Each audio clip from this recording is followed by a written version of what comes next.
Hi, Chicken Bros fans. Welcome to Chicken Bros. I'm David Heath. And I'm scarred emotionally. Mm, And, well, we reviewed season one, so now we're here to review season two of The Owl House. Which is still one of our favorite shows. It's just Oh, season it's two. still a good show. It's just this one really kicked us in the coil. As Or, I as I said at the end of the season finale a couple days ago, damn it, Dana. I mean, like, Dana, don't get the wrong idea. You made a great show and you made a hell of a cliffhanger. It's just. We love you, we do. It's just you didn't have to rip our hearts out like that. I want to give a warning to anybody watching. Season one, we didn't really go into any of the plot points because it was a still fairly new show and it was the only season that existed. Here, we're talking about it. If you haven't watched all of season two of Owl House, you need to walk away now. Yes. And go see it because that show needs our support. Yes, Disney ain't gonna get it. it deserves to be streamed. It deserves to be watched because it's a great show with great characters and great plot points. Anyway, okay, so where should we start with this? Season one left off with Luce connecting to her mom in the human realm, like What? No. That's season two, buddy.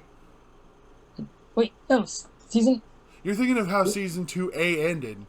Oh, Okay, so yeah, fun fact, Chicken Bros fans, season 2 was split into two parts. Don't know why. Production.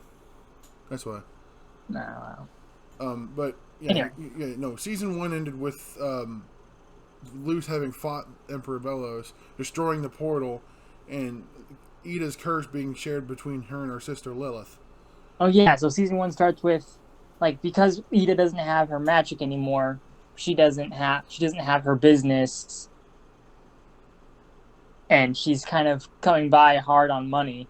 Yeah, and Luce can't eat Boiling Isles food, so it's hard to, take care of her that way. So Luce is like, you know what? Ida's been good to me. I'm gonna try and do something good for her. Yeah. Which, as most things in cartoons, usually end up going wrong. Mm-hmm. So she gets a job. It's a good-paying job that's gonna hunt this creature. Mm-hmm. And I think that's the episode that doesn't makes friends with the sailors. Yeah, you can do that. I think that's the episode that didn't introduce us to the Golden Guard, but made him Not talk. technically. You saw him for a second in Old Witch's Young Souls or something. But he was kind of, his character arc started here, and gosh, you are not going to believe where it ended up. We'll get there. Yeah, we'll get there. So you see Luce trying to, be more beneficial to Ida in a sense, but Ida does that stereotypical parent thing where it's like, oh, you're enough, and it's very sweet because it's kind of like they really build a relationship, Luce and Ida. Mm-hmm. And it gets stronger, and that's why we'll get there. We'll get there. Yeah. And I gotta give credit to Lilith too. She was kind of mean in season one, but she really does try to redeem herself in this season. Yeah, by sharing the curse, so her magic is also. Yeah, and trying to learn from Luce and trying to be a better witch. She even becomes friends with Hootie. Oh, Hootsifer and Lulu. That's what they call each other. Oh man, and I still don't like Hootie, but that was actually nice to see. We also get introduced to other new characters in the show. We get to meet Ida and Lilith's mom, Gwendolyn. Yeah, Gwendolyn, who Cawthon. is pretty much the stereotypical mom character. Yeah. It's kind of like if Miss Miller existed in the Boiling Isles, except less clumsiness. Less clumsiness and oh my god, her badassery. Yeah. So back to the episode. Ida finds out the creature. Luce finds out that the creature they're trying to hunt is actually peaceful and doesn't want to be hunted. Right. So, she bumps into Ida, who's trying to steal something, I think, that is connected to the creature, the Selkie Damus, which I like because in Celtic lore, Selkie is a creature that has, it is a I don't want to say mermaid, but it's kind of like a mermaid, except instead of being half human, half fish, it's a human-like creature that has a special cap that turns them into a seal. Interesting. So, and the Selkie-Dauntless is basically a giant seal. So, yay, Dana knows Celtic lore. And since we're speaking about things that interest you, Willow. We'll get to that. Well, this is the thing. I don't think we can talk about every episode in succession because A, I don't remember all of them, and B, that would take too long. Would it though? Yeah, it would. Trust me. And like I said, I don't remember all of them. So I think we should like bring up things that happen because like Willow got a lot more attention this season. Well, in season 2B, yeah. Season 2A, she was barely in it, which pissed me off. She was like in one episode, and she was barely in that episode because that was Escaping Expulsion, where Ida's parents, or not Ida, fucking Amity's parents, who we finally like meet full on. Because the last time we saw them was like a shadow in Understanding Willow. Right. So Ida's, god dang it, Amity's mom, Odalia, is a bitch. Yeah, a bitch. Like, take your Karen and your soccer mom, mix that into a person, and add Carol Baskin and Amber Heard, and you get half of what Odalia is. Yeah, the other half is a vegan teacher. Yeah. And that episode's actually kind of interesting because, I mean, we knew it from season 1, but that, like, Amity is flaming gay for Luce. We knew that. Flaming gay. And this one, it kind of leaks out, and Luce kind of sees it because... oh, I love it. Hey, stay away from my Luce. I love that look on Luce's face when she said that. Like, huh? Yeah. Luce, are you okay? Uh-huh. And, yeah, it's the first time that Amity really fought back against her mom. Uh-huh. That'll come into play later. Also, her dad, Alador, is... He's a brilliant guy. He's just neglectful. He's a brilliant abomination guy, witch, but he's also extremely scatterbrained. Yes. Excuse me. And, I think, I don't remember when in season 2 this happens, but we find out that the Golden Guard... There's this episode where, all these characters all these kids at Hexside get their palisman, including Willow, and it's a adorable little bee palisman named Clover. I love it when she gets it. She's like, "I'm going to take such good care of you." And then Gus also gets a palisman. Oh, he also grows, by the way, with puberty. And his voice gets deeper too. Yeah, because the actor also went through puberty, so they aged up the character to reflect that. So we know that. So, as far as palismans go, Willow gets a palisman named Clover. Amity's palisman is named Ghost. It's a white cat. And Dana has a white cat named Ghost. And then we know Gus's palisman is a blue chameleon, but we don't know its name. We never learn it. Or its gender, by the way. And also, it chirps like a bird, which is kind of weird. It's the Boiling Isles, man. True.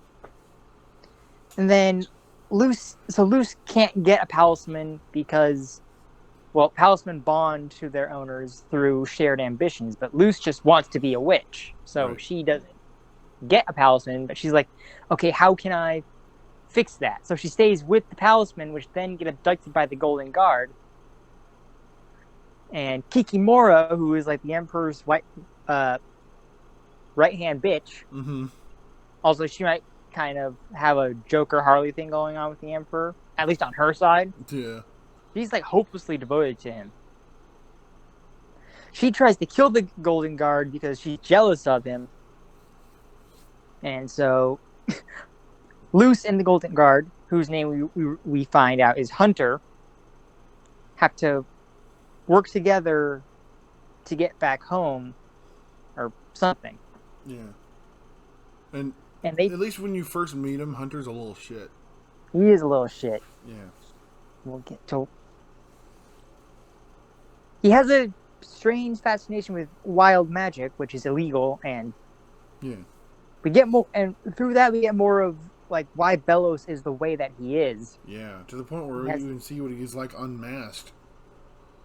Yeah, ugly. Yeah, they are ugly. Ugly. And then one of the best episodes of season 2A was this one where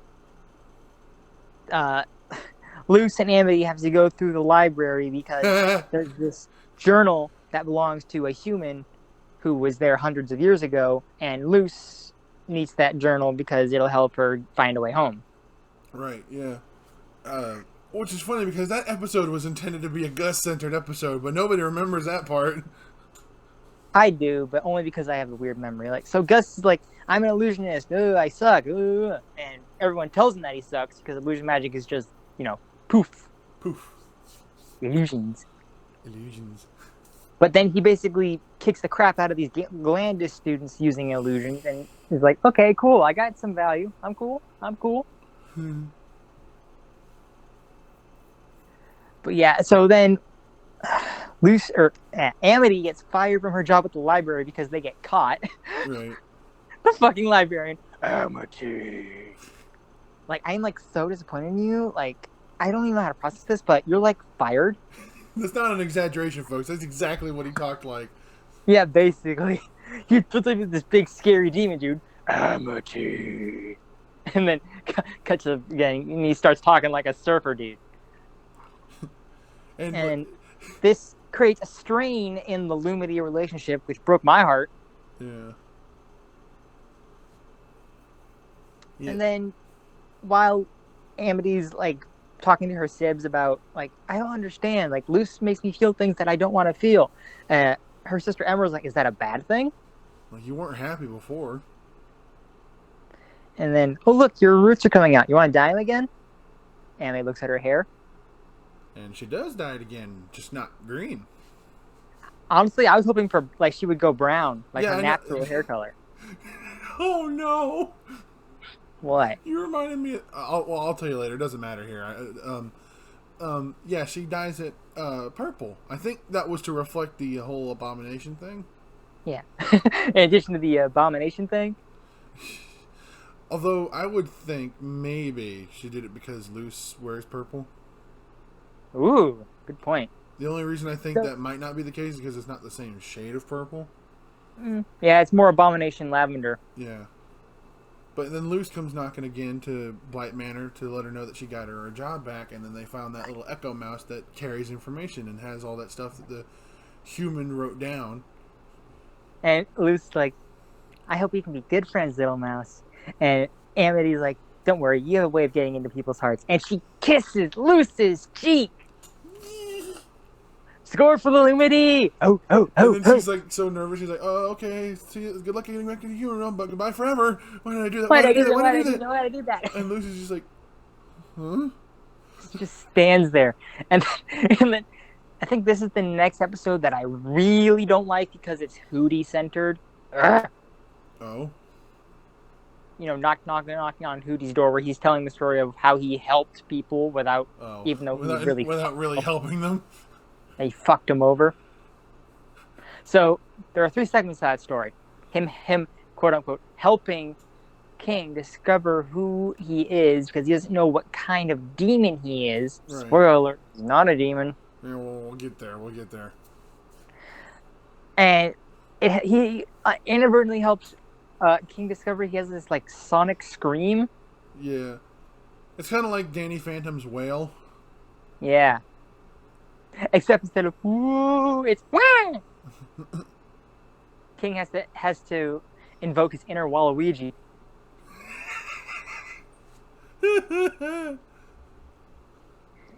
Then I think he was trying to help Ida with her curse. Yeah, like I think that's the episode where she discovers she has the harpy form.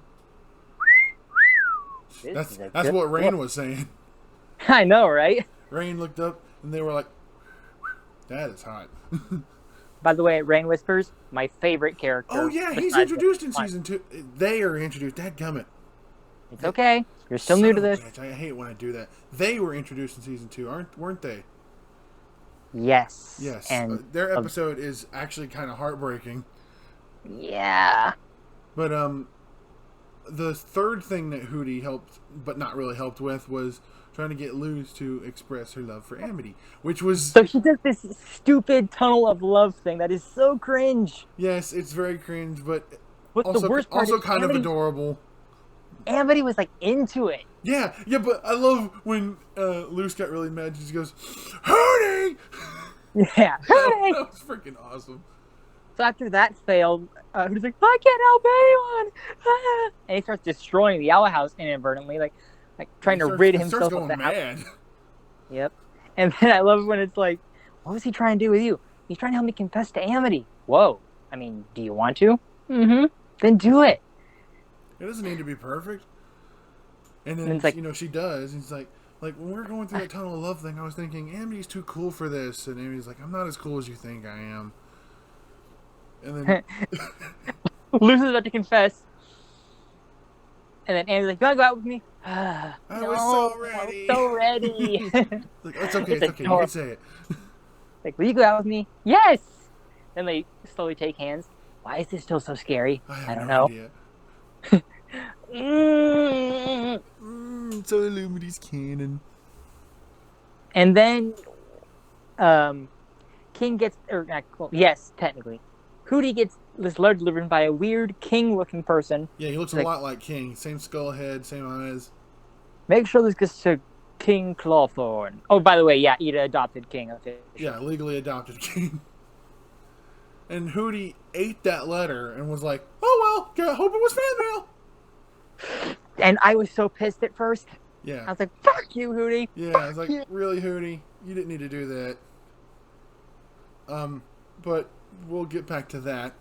Okay, so I want you to explain the episode with Rain, because I will not be able to do it justice. Okay, so Rain Whispers is the non-binary leader of the Bard Coven. Yeah, that's why I was kicking myself in the ass by saying he. I should have said they. Yes. They are a former love interest of Ida's. Yes. And despite being the head of the Bard Coven, they have horrible stage fright, which I found funny. But they are also trying to lead a rebellion against the Emperor. So, the Bards against the throne, a.k.a. the Bats. I love that Ida was like, is that any way to treat an old friend? Rain Whispers. Ida, you're embarrassing me in front of my crew. I love Rain. And that's why my character is now a Bard instead of being overpowered hunter clone. Yeah, Rain is like your OC's mentor, yeah? Yes.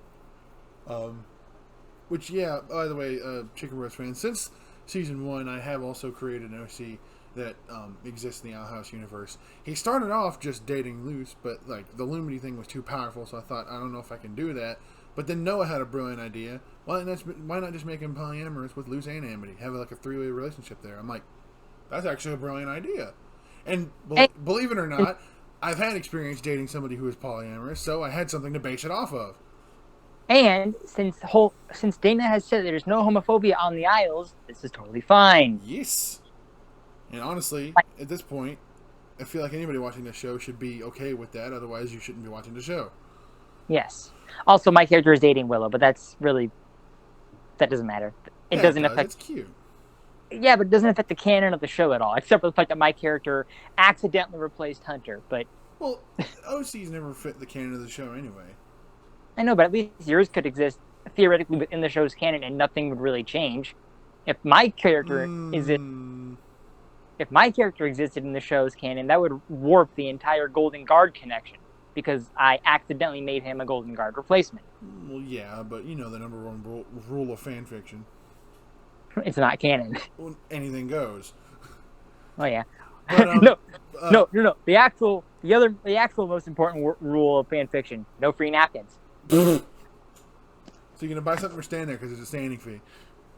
Anyway, okay. Let's see. What's another good episode we can bring up? Well, hang on, I'm not done yet. So, Rain and Ida rebel against the Emperor, but are caught by two of the Coven heads. Darius, head of the Abomination Coven, who is this snooty dude, fruity dude. Damn it, beat me to it.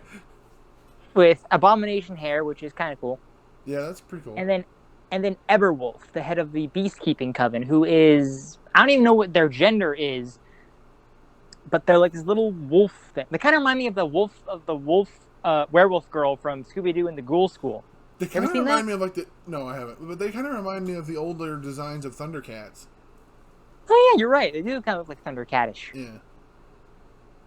Anyway, Okay, so Ida's curse messes with magic. Even when she does bard magic, which is just simply playing a song, it starts warping everything around her. So Rain is about to use that to their advantage, and they were prepared to go out doing that.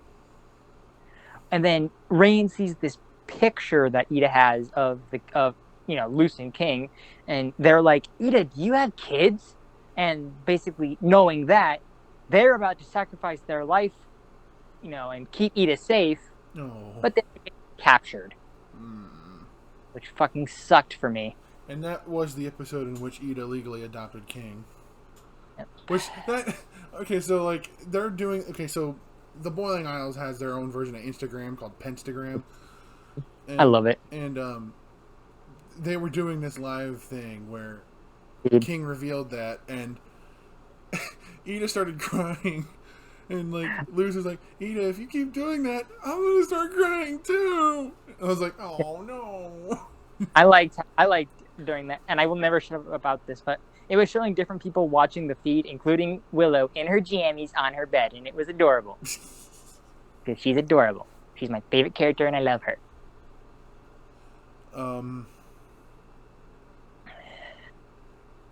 Then at some point, wait. Okay. So, Luce gets sick with a disease called the common mold. So, but then she also finds out this important thing about this place called Eclipse Lake, which has a lake full of Titan blood, which is used to open portals between the human realm and the Boiling Isle. It's a vital key, no pun intended, to opening the portal. So, because she's sick with the common mold, Amity goes ahead to prove that she is an awesome girlfriend. Yeah. Of course, Ida and King go with her just cuz. Yeah. And then Hunter is like, I gotta find this Emperor's, this Titan's blood for the Emperor so that I can prove my worth. Yeah, so it's like a whole who can get there first kind of thing. He gets captured by Amity pretty quickly because, let's face it, he sucks. I just want to point out, too, that this episode kind of took a jab at Dragon Ball Z. It did. Ida's trying to get, in tune with her harpy form, and she's like, ah! He's like, what are you doing? I'm trying to, do this thing. I learned it in this movie. This looks ancient. No, it's only 30 years old. I remember seeing this in theaters. Yes, you're old. We get it. Ida, I know how you feel. I look back at my childhood movies and realize they were decades ago. Think about this, dude. The Chipmunk Adventure is almost 40 years old. Well, yeah, but that came out before we were born, so... I know, but it's still one of my favorite movies. Okay, fair. Anyway, they get to Eclipse Lake, and it's completely bone dry. And Hunter is absolutely beside himself. Like, he's digging a hole. It's like, this is my grave. Grave. Oh, also, Amity has been talking with Luce through this Tamagotchi-looking thing. Yeah. He can't understand the messages until... Well, she starts drawing her own conclusions about what they could mean, which are not what they mean at all. Right. Like she's like me and David. She assumes the worst. Yeah, and then King, tells her you got to hold it sideways, and then it comes clear what Luce is trying to say, and they're all sweet things. Yeah, I miss you. Are you okay? Come home. Fool's blood bad. Because she's a good girlfriend. Yeah. And I think she already got, at this point, I think she already got her hands on the key. Yeah, she had the key. And then, because Luce tried to eat it, and Amity was all like, I'm not giving this back to you until you feel better. So she had, that image of Luce all bundled up in, the burrito. Little burrito. And, anyway. I think she and Hunter got into a fight over the Titan's blood. She's about to reach out to him, come back with us, you'll be okay. Yeah, and then he saw it as an opportunity to swipe the key. Yeah, I honestly think if he didn't see the key, then he would have taken it. I mean, Yeah. that's what my character did. My character took it. Yeah. Of course, Hunter didn't know what he knows now, which we'll get into that. Uh-huh. So the key breaks because basically Hunter threatens Luce, like, we know where the Owl House is, we'll get her. Yeah. So she busts the key and gives it to him, but she has a little bit of Titan's blood left on her glove. Right. Oh, also Hunter gets a talisman. One of the talisman from the earlier episode is a little red robin with a busted eye. Yeah. Names it Flapjack. And yeah, we only know that because, well, A, future episodes, and B, Dana released like these audio clips of characters' journal entries, and Hunter's involved him saying that name. Also, he says, "Damn you!" So yes, And I love when they get back to the Owl House. Luce is over her common mold, like all that weird stuff is in her hair. Is this permanent? And then they get back, and then she immediately hugs Amity. Luce, or pardon me, Amity. I'm so glad my awesome girlfriend's okay. Aww. Supportive. They deserve the world. And this is where season 2A ended, with Luce opening the portal, but it doesn't take her directly to the human realm. It leads her into this kind of between worlds. Yeah, they're these floating cubes that can like show you windows into people's lives. Yeah. So she says, Amity. Wait, no, I gotta focus. Yeah. And oh my gosh, the fan art of that. The fandom took that in a very bizarre way, I gotta say. Well, remember, Luce is 14. She's a teenager. She's budding. So it would make sense. Would it though? I don't know. But yeah, basically what this means is that she can converse with the human realm, but she's not physically there. Do it through like mirrors and reflections and shit. Yeah. And and we find out earlier that there's an imposter. Yeah, I think we mentioned that in the season 1 because that's when that started happening. Oh yeah, that's right. Yeah. So yeah, imposter Luce. That's the thing. Is like in season 1, someone's been texting Camilla through Luce, like pretending to be Luce, being like, "I love summer camp," even though we know that she didn't go there. So I was like, "What the heck is that?" Yeah. And then in this season, I don't remember which episode it was. You see someone who looks like Luce in a silhouette hand her like tissues, like she's sitting next to Camilla. I'm like, yeah. What's going on here? And like, they set this up to make it look like it's going to be a bad thing. No. Yeah, that's the thing about Dana Terrace, my friends. She knows how to subvert expectations. Yeah, she'll make you think one thing and go, "Oh yeah, well fuck you."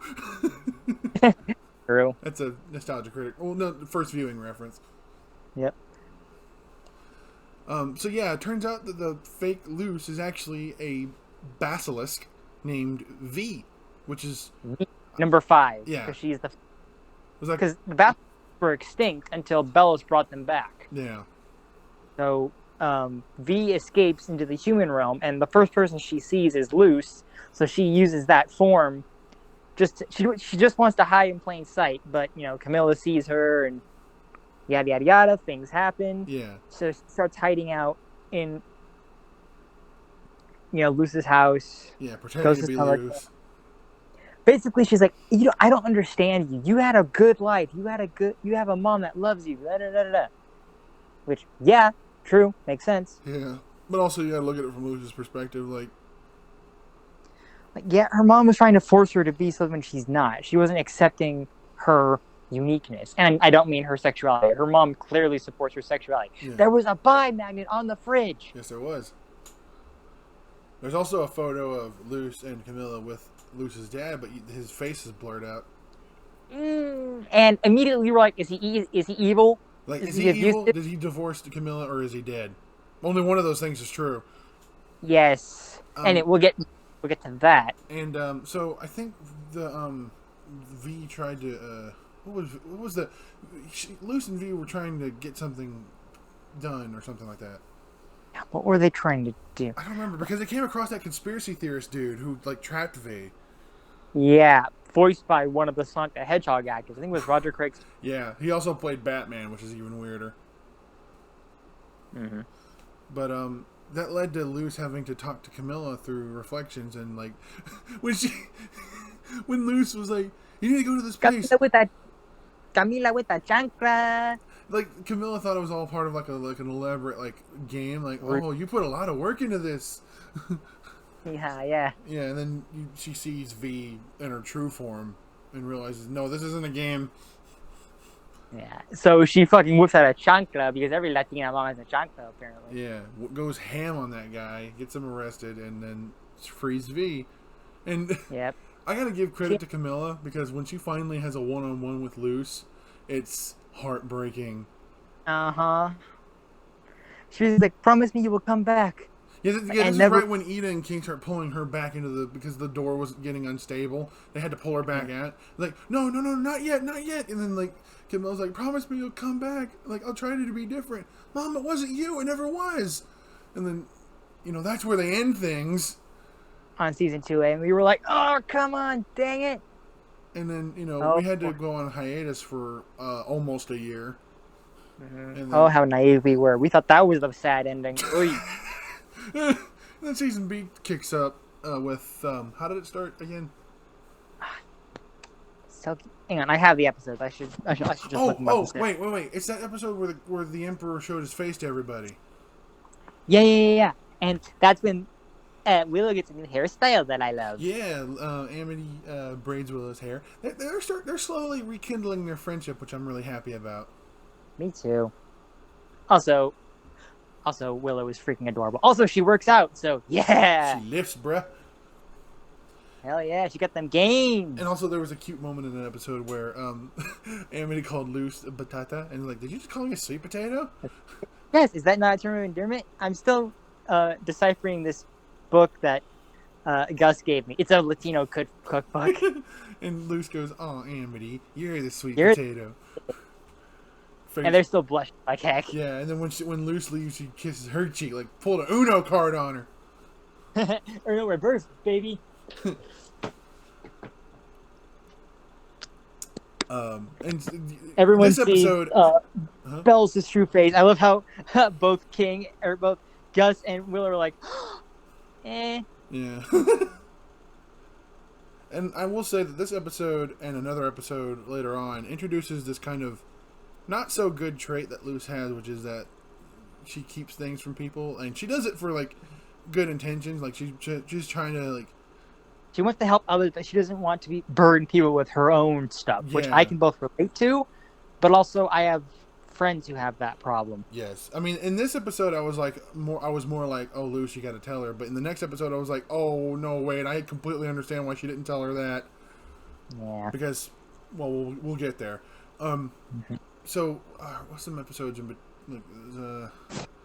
It's funny because we just watched this whole season and I can't remember jack shit. Yeah, because we're so okay. So, the next episode after the first episode is my favorite episode, Annie's Fort in a Storm, which is a Willow-centered episode. Yes, it is. So, this comes kind of out of nowhere, but I don't care. It's Willow, but she wants to start this flyer derby team at Hexside, which is this sport that's kind of like roller derby, except on your stabs. Right. And it's cool, but the guy in charge of promoting clubs is the jerk-ass abomination professor from way back in season 1, whose name will be Hermunculus. That's a heck of a name. Yeah, and he's like, I don't think quitters make good club leaders. So Gus is like, hey, you don't know what she can do. Like, give her a chance. And he's like, okay, fine. Play a flyer derby game after school, and if you win, maybe I'll approve your club. Of course, Willow is having a hard time finding people to play because Luce and Amy are. They were going on that whole Azora thing in that episode. Yeah. Also, one thing I like about our house now is that Basha has gone from a bully to just you're there. Barely there. She's like hardly. She's like 3 episodes this whole season. Yeah. You guys aren't cute. I still have more friends than you. Yeah, well, you have one less after this episode because Skara joins the flyer team. Yep. And then Hunter goes undercover at Hexside to try and recruit people for the Emperor's Coven so he can get respect. Uh-huh. And turns out he's a really good flyer. So he joins the flyer derby team and learns what it means to have fun and have friends. But he still reveals that he's the Golden Guard. Yeah. I'm sorry about all this, but did you have to punch Steve, Skara? No, I get it. Most are running high. Ice pack for Steve. Also, I just want to point out something I thought was adorable in this episode was like Luce and Amity had this subplot where they were trying to meet the author of the Azora books, but like when they got to the place, but they're also trying to discover if they're human or not because Azura. Yeah, because like, you see a picture of like the author, and like in one print it's human ears, and the other print it's witch ears. So it's like, what's going on here? So they go to find out, like, but like when they get to the place where they said she was going to be, it said like canceled or something, and then Luce just goes, like, oh. I don't know. I just wanted to point that out. And then they start chasing who they think is the author because it looks like the author, but it turns out to be Big Tiny Nose, or as her name is actually Tina Lenosa. Luce goes, she has a name? She's had a name this whole time? Oh, wait a minute. What episode was that had that character that was based off of Dora? Oh, that was wait, that was after this. That was the where is it? Hang on. Forget which.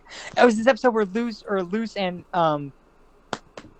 Lilith go back in time using time pools, and they meet Philip Whittabane. Yeah, who's the human that was here before and left the journal behind that Luce was using the Echo Mouse to discover with. Also, he's Belos, and we kind of knew that. Or I did. Well, he knew that. I didn't. I called it because as soon as I heard Philip Whittabane's voice in the journal, I was like, Belos? I didn't make the connection because to me it didn't sound similar, but whatever. But like, there's this character that, upon further inspection, looks a lot like Dora, and her name is, what is it? Flora Desflora. Yeah, and even Luce is like, I have so many questions about that name. Yeah, I had questions about that name, and I was like, Dana, I love you, but really? And she had, I don't think it was her palisman, but like she had this thing that had the head of a monkey on it. I'm like, what did you do to Boots? Yeah, right. Oh my god. But yeah, that was an interesting thing because it introduced time pools and every time like Luce, because there was a point where Luce just kind of like put her head through a thing and like was talking to somebody in the past. It just reminded me again of from season 1. Ooh, I found something magical. I'm gonna put my face in it. I'm gonna face in it. That's probably my favorite Luce line. So, back to the best episode ever. After he captures the Flyer Derby team, Hunter starts regretting what he did. He was like, Steve regrets his choices. I think Hunter does too. So he basically breaks them out of the dirigible that Darius was flying, and he basically is like, "Go, I'll hold him off." And Darius is all like, "You befriended them and you betrayed me?" Lightly taps him on the head. I'm impressed. What are you, 16? It's about time you made friends outside the castle. And he has a pentagram now. Nice. And he's apparently a very slow typer.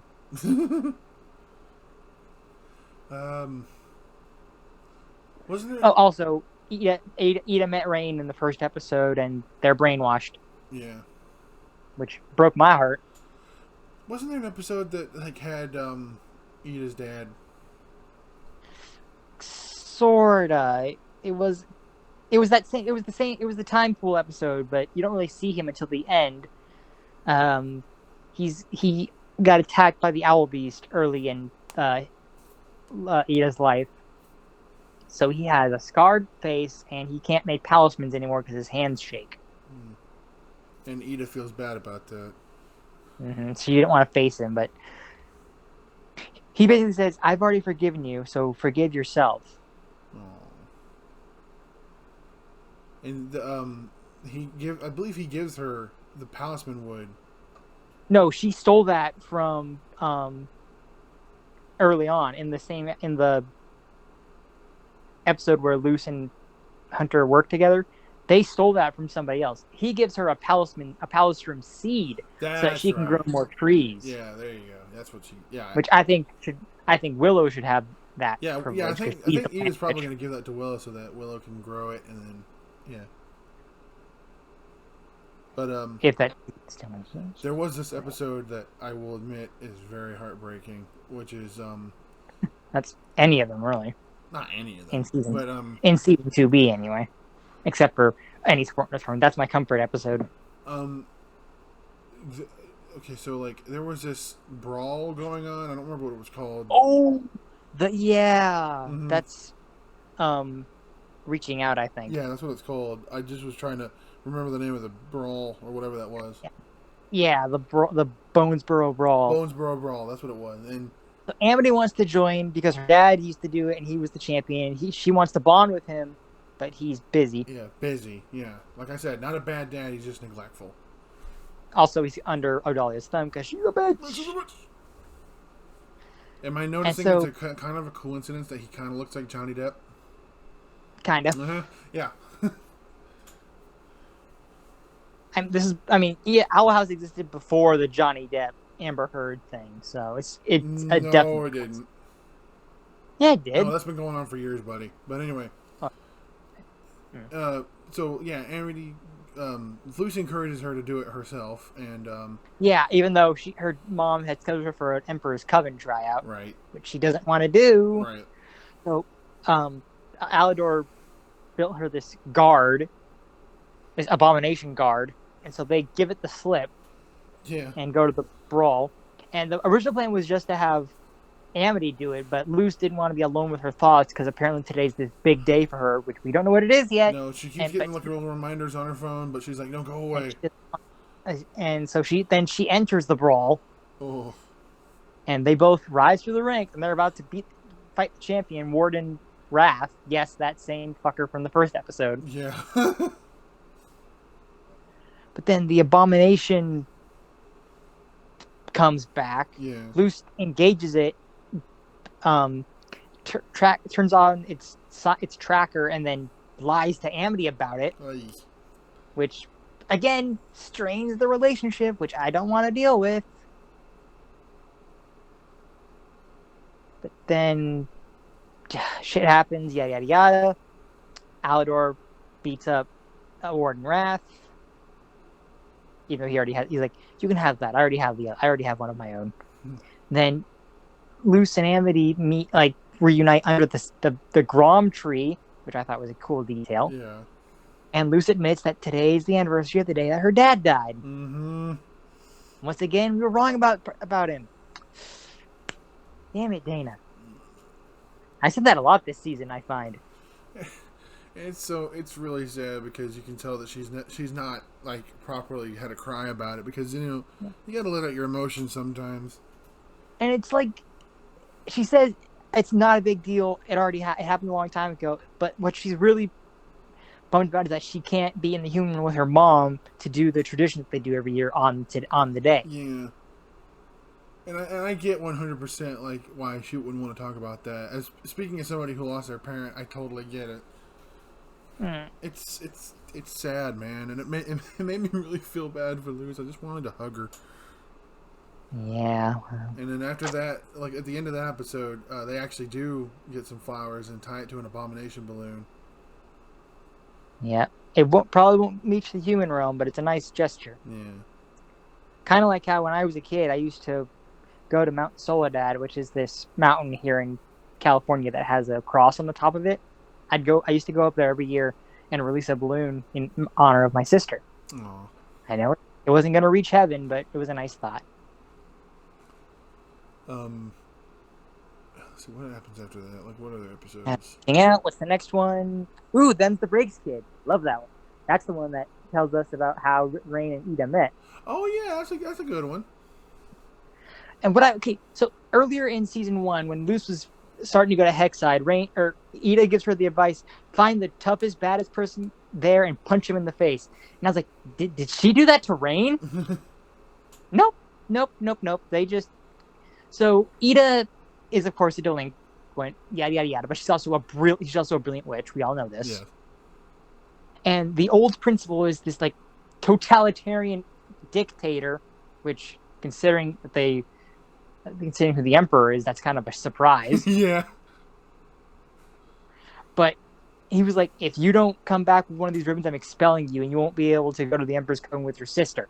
Oy. So when she goes to this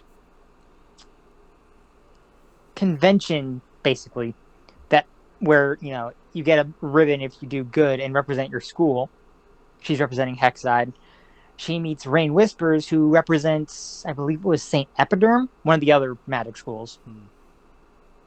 And they get along really well. I love the first thing that they say to her. They say, I don't know who you are, but you are a riot. Also, Little Rain is adorable. Yes, they are. And they show her this trick where they whistle and change the atomic structure of the drink that they're whistling into.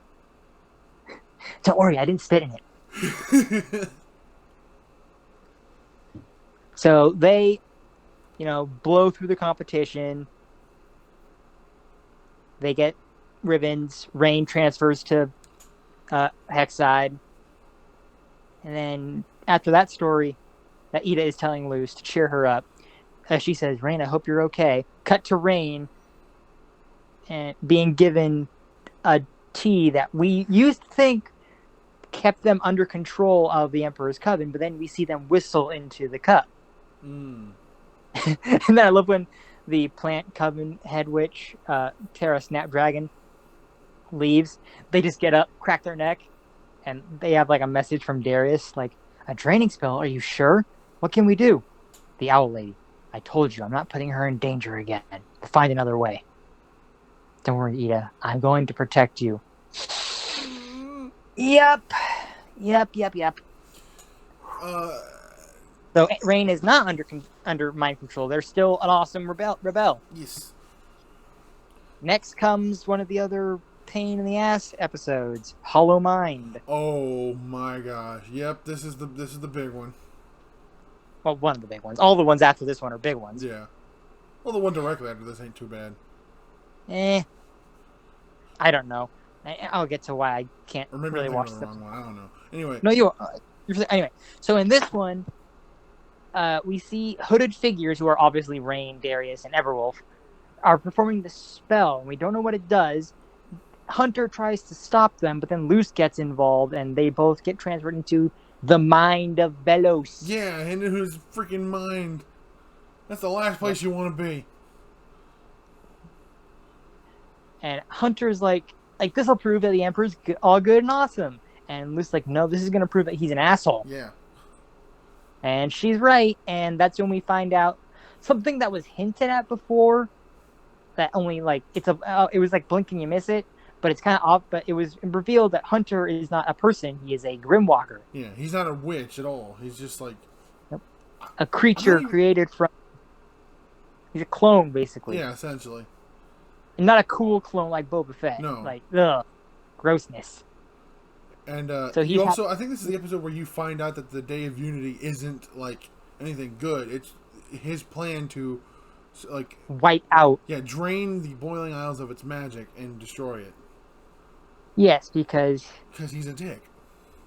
And also, he's a 16th century witch hunter. Yeah, he's a human who's trying to do away with this place because of what it did to him. Well, technically, yes, but also the fact that he is a 16th century witch hunter, and you guys know what the Salem witch trials are. Yeah. He's from that era. Yeah, and it got even worse because now you know that Belos is really Philip Woodabane. What happened a few episodes ago? Freaking Luce and Lilith went back in time, and they actually helped him, not knowing that he was a bad guy. Of course, they wouldn't have done that if they knew it was Belos. But that's when they figure it out, and poor Luce. Yeah, and poor Hunter too, man. Like his whole life is crumbling down before him. Yes. I still don't like him as a character because he's got an eye on Willow, but I feel bad for the guy. Yeah, I mean that guy's whole life is just like crumbling. I didn't like it, but I did like. I felt bad for him, like when they got out, and he was like he pulled off his hood and just started running away. Yep. Like post-traumatic stress. And there's an episode too where King finds that letter that Hootie ate. Yeah, that's the.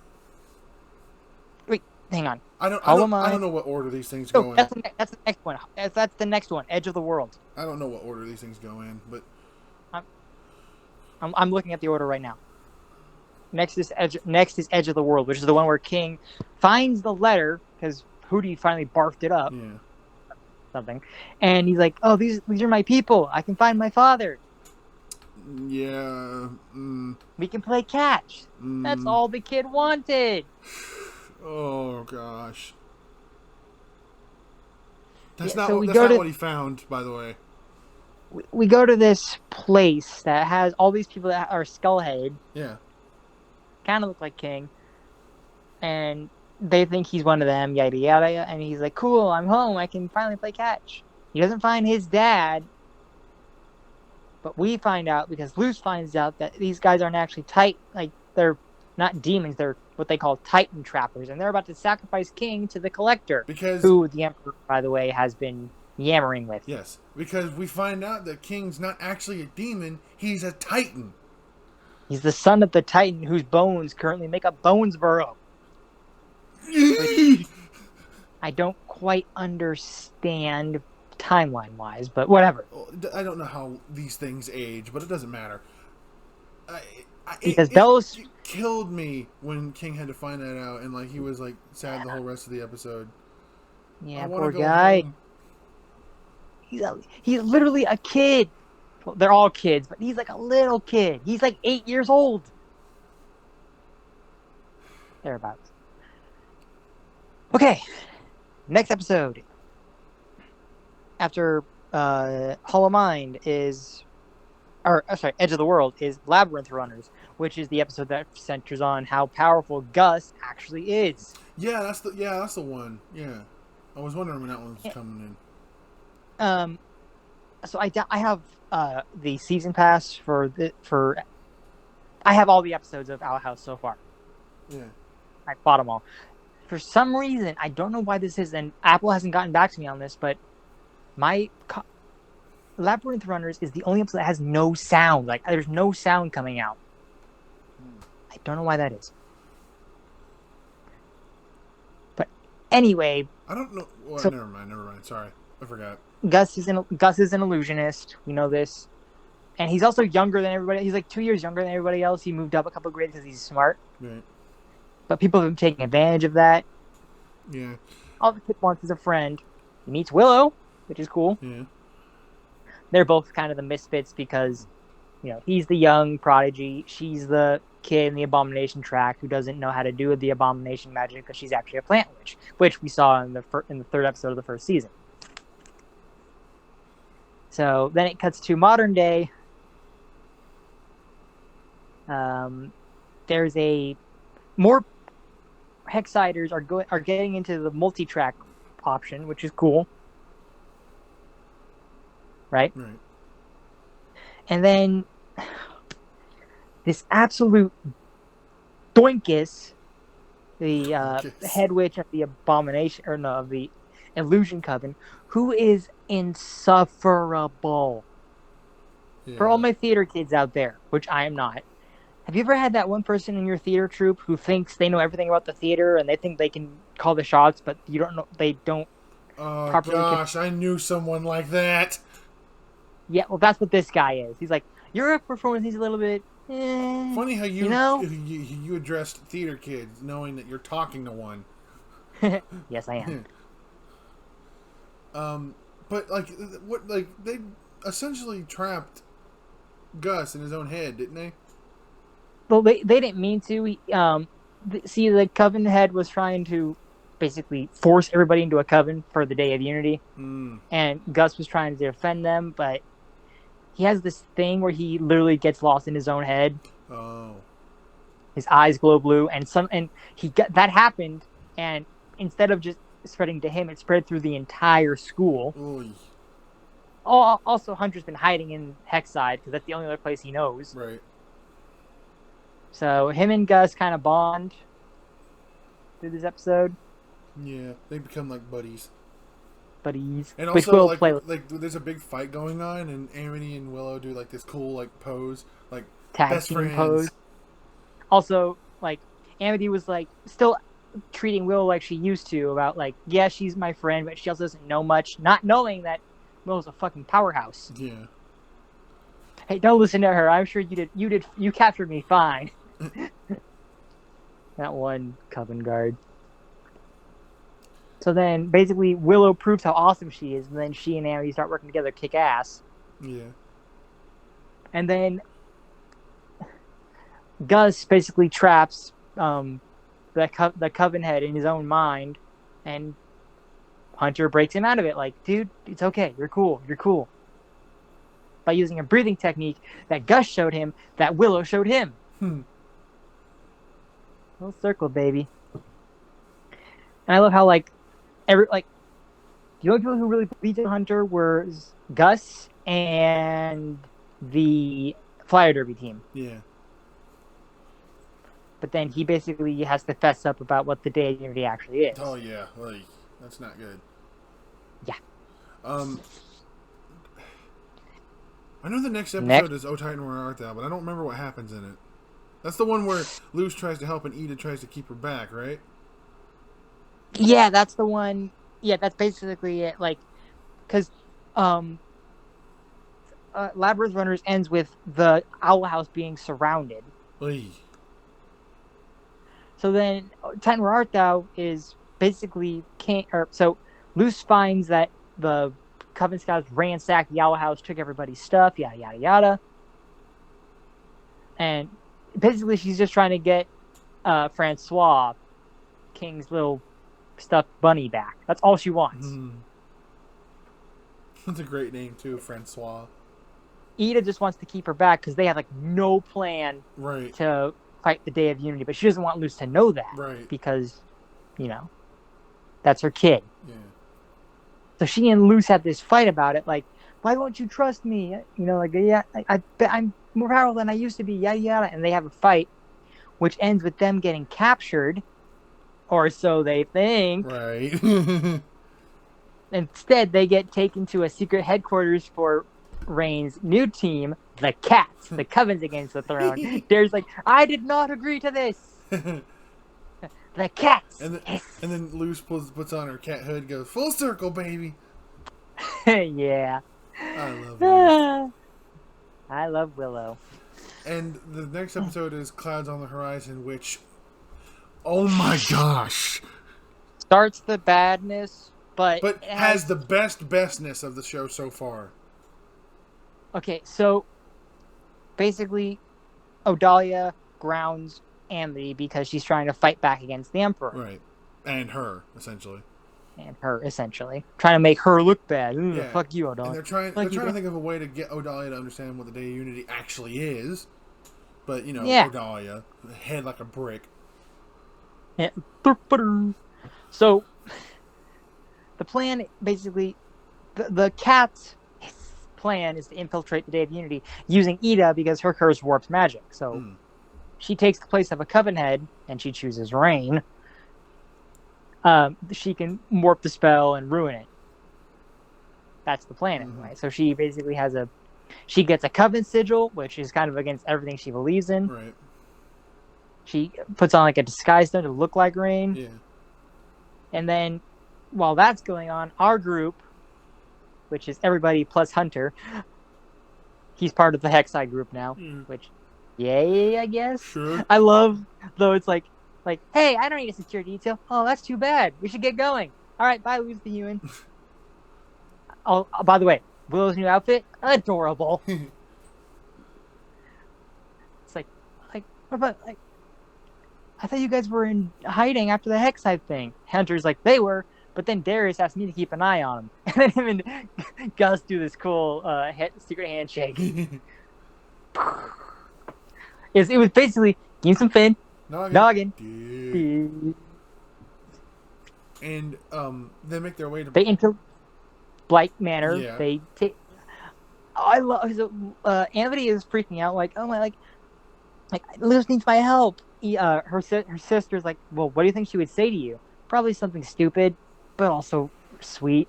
She'd tell me not to give up, not that we can get things done, that no matter what, we can do this. Wow, I would say all that. I love that little sweet potato. Yeah, they do that little twirling hug. It was adorable. And Luce, if my character did that, it would be Willow doing the twirling because she's strong. Yeah, and Luce says, wait, hang on. Luce says that Like, I promise you that when all this is over, no more weirdness, no brawls, no evil creatures. We're going to have the most mundane slice of life date ever, and it'll be awesome. Amity goes, I know. And then... She pulls Luce in for a full-on kiss! Yeah! And then Luce has the best reaction. Oh, crikey. And he's like, why did I do that? Luce is like, why did I say that? Oh, crikey. So then they get together. They get disguised as Coven guards and they infiltrate Blight Industries. Yes. Meanwhile, King notices a trail of trail mix. Uh-huh. So our group gets found out because fucking Kikimora. I thought I recognized that whiny voice. Mm. Hey, ouch, bitch. Fuck you. You don't want to talk about voices, bitch. Yeah, you... You freaking Absolutely. Yzma wannabe. Oh, she wishes! She wishes! And, could you imagine if Eartha Kitt was still alive and she did the voice of Kikimora? Oh, she'd be a lot more threatening. Oh, yeah. I only Bello. wanted to help you. Anyway, so yeah, our group gets found out, and Odalia is like, being a bitch. I like how... So, our group is trapped in a bubble. Right. A force shield created by the Abomatons. Right. I don't know where to start where to start with this, because a lot of things happen in this short scene. Well, I want to say that like Amity said something along the lines of like, "Don't hurt my girlfriend," and Odalia's it was like girlfriend. Like, oh no, this will not do. I'll get you a better girlfriend. So I was like, okay, so Odalia's mean, a terrible mother, a bitch, but she's not a homophobe. That's good. Yeah, that's your one good point. One for inclusivity, 0.9 billion for everything else. Yeah, bitch. yeah. So your score at this point is negative 999. Bitch. Yeah. I love Amity gets pissed and she like uses the abomination group that they're all trapped in to start and creates a gauntlet and starts smashing away at the force shield, doing no damage and getting tired. But then it breaks. She goes, "Whoa! Did I do that? Is this the power of believing in myself?" No, Albert pops in. This is the power of science. But you almost had it, sweetie. He's been talking to King, and King tells him what the Day of Unity actually is. Yeah. But Odalia already knows. Odalia she doesn't care. You already knew? What the Emperor does with our products is none of our business. What is my business is helping my family stay ahead of the rest. You're welcome, everyone. Yeah, but like, dumb bitch, like when he gets done with what he's gonna do, you ain't gonna have no family left. Yeah, but she doesn't know that. I mean, she probably does now, but ignorant bitch. That's what she is. So then they have a big fight. I think she gets away, doesn't she? Not Odalia, Kikimora does. Odalia leaves, doesn't she?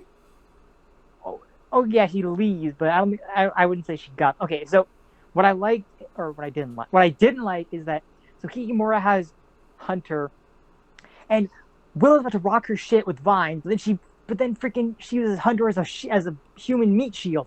Hey. That animation of Willow was pretty slick, though. Yeah. There's a lot of moments in these last few episodes where the animation got really fluid. Yep. So Alador destroys the factory. Like, this is the problem. Yeah. And then he's like, fine, I'll get a new business partner, one who's more competent, and you won't be getting your severance package. Oh, Titan, that was terrifying. So Kikimora gets away with Hunter. So Willow, because apparently there's that's another ship brewing. I don't agree with it, but whatever. She tries to use a blimp to leave and go after him, and then Alador's like, "You're trying to rescue your friend. You're gonna need a pilot." And Luce, thank you. No matter what my wife says, you're always welcome in our home. Poof! Turns out to be Hunter. Yeah, Luce turns into Hunter. It's like, what? I'm confused. Pretend that it was an illusion. Yeah, Gus was putting on an illusion the whole time. It was part of his plan that they had. And so it turns out that Kikimora doesn't have Hunter.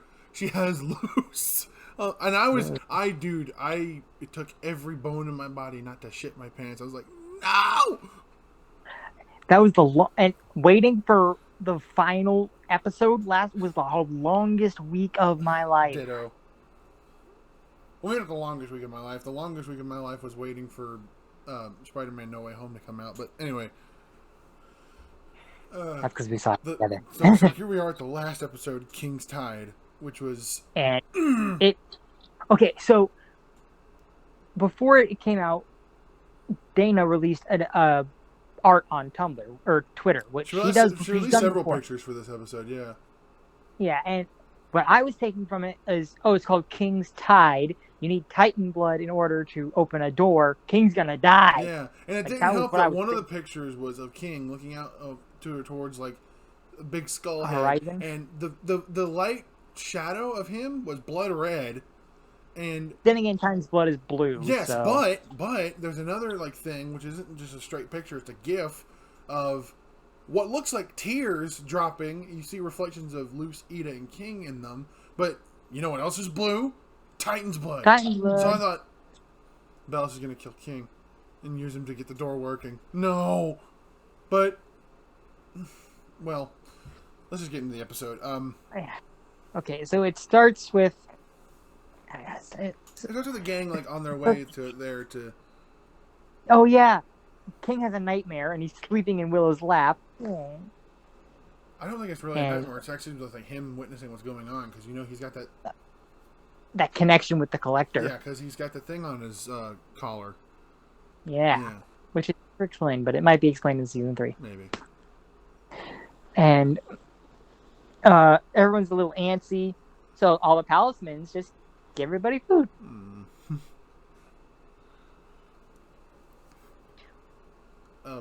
And Kikimora brings who they think is Hunter to Bellos, but it's actually Luce.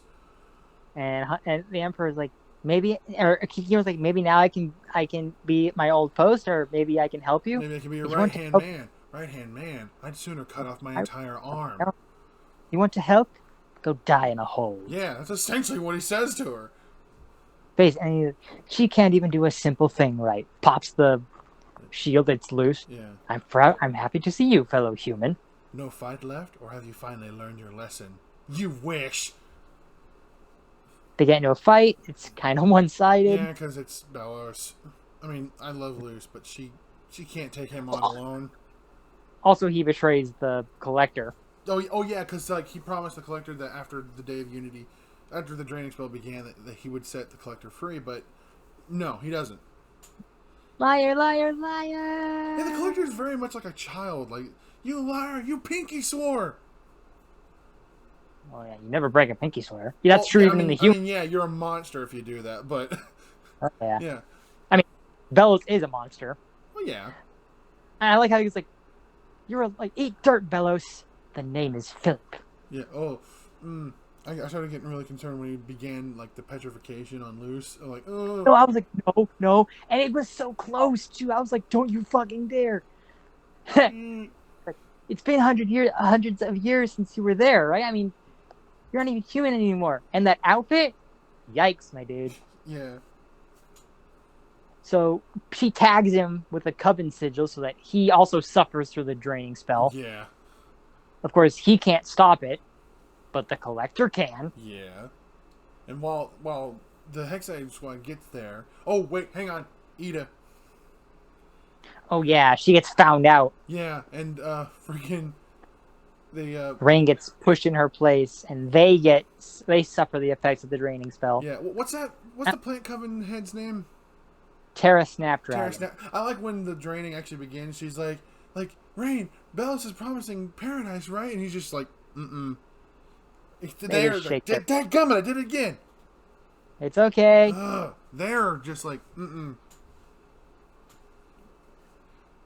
Anyway, the Hexagon Squad shows up, like, tries to fight whatever the hell that thing Bellos turned into. This big goopy thing with eyes. Yeah, lots of eyes. It's creepy looking. It looks like something out of my daggum nightmares. Looks like what I imagined the Blackthorn to be if it was made out of goop instead of wood. Yeah, they get fighting, and King finds Kikimora, and Kikimora shows King where the Collector is. Yeah, and King tries to like get the Collector to stop a draining spell. But the collector just wants to play. Like you're so boring. Well, how about we play a game called the Owl House? The Owl House. How do you play How that? do you play that? Oh, it's a great game. We just need a lot of players. So if you stop the draining spell, we can play. Yeah, like Pinky swear. And they pinky swear. He brings the collector out. yeah, and like Collector's about to kill everybody. Then freaking, or no, sorry, yeah, Bell's about to kill everybody. Collector stops him. Hey, what you playing? like collector, you're free. You're free. Just as promised. Just as promised. I seem to recall you throwing me to the side. Let's play tag. I'm it. Whoosh! Throws Bells against the wall and he turns into freaking goop. He splatters. I don't think he's dead, but Yeah. And King's like, okay, remember what we talked about? You got to stop the draining bell so we can play the Owl House. And he looks at the group like they're like, oh yeah, Owl House. yeah, play it I all love the that time. game. Hours of fun to be The had. memories last forever. And Hunter just goes, and so it's as simple as just moving the moon. He's like, Boop. and he's like, say, if we're gonna Oh, play also- the Owl House, we're gonna need an Owl House. And he starts messing with the environment. Like I don't know what the heck he was doing. We don't know. It looks very like unwinding the fabric of reality. Yeah, it looks a lot like that. Very Bill Cipher-ish if you've seen Gravity Falls, Yeah, which I have. and it doesn't. We at least we don't know that if Yeah, he was. we just, don't we know. don't know if he was just doing it to the castle or the whole Isles. Yeah. And So then Willow sees the door and she's like, "There's a way out." yeah, Bella's got the Titan door working because there was enough Titan's blood in the key to get the door working. It was only enough for one passage. Yep. And I noticed this, and I don't know what this is supposed to mean, but when Hunter walked past the goop that was once Bellows, pieces of it landed on him. Yeah. I don't know what that's supposed to signify. See,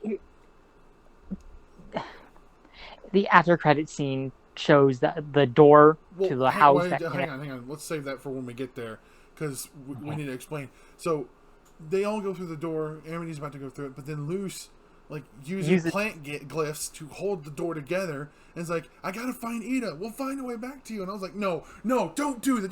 Do not sacrifice yourself for Do not separate them. And then freaking the collector King is like, the collector starts pulling King towards her like, you pinky swore. Luce, I'm glad to have you as a big sister. Wham! Yeah, and blasts he everyone knocks her- through the door. And before Luz can go back to it, the door closes, and then when she opens it again, nothing. It's just the door. Yeah, and they're all back in the human realm. Oh, she's That back. just They're breaks. there for the first time, but it's like, Gus what just breaks. happened? Yeah, Gus just breaks down. Poor kid. And then, knock, knock, knock. Camilla opens the door. Hi, Ma. I'm back. Everyone is they're all beaten, tired, Scarred. and it just scarred. I'm telling you, the scar on the scratch on Luce's eyebrow will become a scar. She'll have that half eyebrow scar. I'm telling you right now. I think you're reading too much into that, but I don't know. I could be wrong.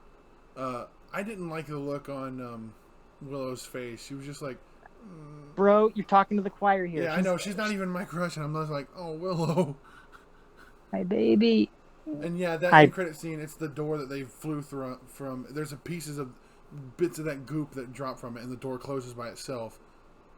So I don't know what that's supposed to mean. see, I don't either because nothing magic is supposed to work in the human realm, They don't have their magic in the boiling or the human realm. which is fine for Luz because she's used to that. But I don't know how the others are going to adapt to that. Well, I mean, you and I, never mind. But that's where season 2 ends. It leaves on that cliffhanger. And that's why I went, damn it, Dana. Yeah. And there's a third season, but yeah, it's short. It's only 3 episodes long, and every episode's about 45 minutes. Mm-hmm. Damn you, Disney. But I know for a fact, because Dana has specified that the shortness of the third season does not compromise the story, so there is an ending, so don't worry. It's a happy ending I got for season 2. Well, who knows? I mean, I bet you that most of season 3 is going to be like them adjusting to being in the human realm, and then they'll finally eventually find a way back to the Isles, and then I wonder if there's going to be a time skip. like Endgame. Yeah. Because not to bring up old wounds, Chicken Bros fans, but the season 3 finale did feel very Infinity War-ish. Yeah, and it also reminded me of the season 2 finale for Amphibia, because it also ended darkly with the main characters going to the human world. Yeah, but thankfully nobody died in here. Hopefully, we don't know for sure, but I mean, if it's Bellows, I don't give a fuck. But yeah. Also, we don't- speaking of Amphibia, also- this show kind of made a reference to that. Did you catch that? I did. Yeah. Girl in Frog World hoax. Yeah. So like, what? These shows take place in the same universe? They do. I've told you, in Amphibia, they've already established it. 'Cause I actually saw Amphibia. I don't like it, but I've seen the entire show. Which doesn't make sense. Which doesn't make sense to me. I know it doesn't make sense. I didn't like the characters, but I was interested to see what would happen, like how the world. Then that means you like the show to some capacity. Because why else would you have stayed around for the whole thing? Because I guess curiosity killed the cat, and since I'm not a cat person, I didn't care about the cat's sacrifice. Yeah, curiosity killed the cat, and you went achoo! Well, I don't sneeze. I'm not that kind of allergic. I don't know. That's Yeah. the best way I could convey allergicness. But yeah, that's season 2 of the Owl House, a real banger. Mm-hmm. Um, I've been traumatized. yeah, I have crippling depression. I have crippling depression. Yeah, yeah. But rating? Do we need? I mean, like. I mean, it was a 10 out of 10. Don't get me wrong. Dana's a freaking master storyteller, but God, does my heart hurt. Yeah. I mean, there was never a doubt in my mind that this was going to be a 10 out of 10. It's the freaking Owl House. This show is brilliant. And I forever curse Disney for shortening the 3rd season, but like, man, Dana, like who hurt you? Who'd you break up with? I'm joking, obviously. Dana, you're a magnificent storyteller, a brilliant artist, and I can't wait for season 3. That is if she's even like. You think Dana's like an avid watcher of Chicken Bros, and she's like, man, that's mean. Like, okay, I'll make season 3, but you guys can't watch it. Nah. Oh no! Can you imagine? Oh God! Please don't take any of this seriously, Dana. We love you. Also, you guys can't write fan fiction about the Owl House anymore. Oh, you can't stop us from doing that. Oh yeah, watch us. I'll get a cease and desist order. It's fan fiction. I don't think fan fiction covers that. It doesn't unless you're trying to make money off of it. Which I would not. Yeah, we don't. Unless we're not that popular. Unless, Dana, maybe you want to, I don't know. Make Rowan and Dobbin canon, eh? Mm-hmm. There's time. There's time. You can have two random... This recording's getting a little too long. We're already past an hour, so 10 out of 10 for both me and Noah. This season was great. Can't wait for season 3. And we'll see you guys next time on Chicken Bros. Okay. Bye.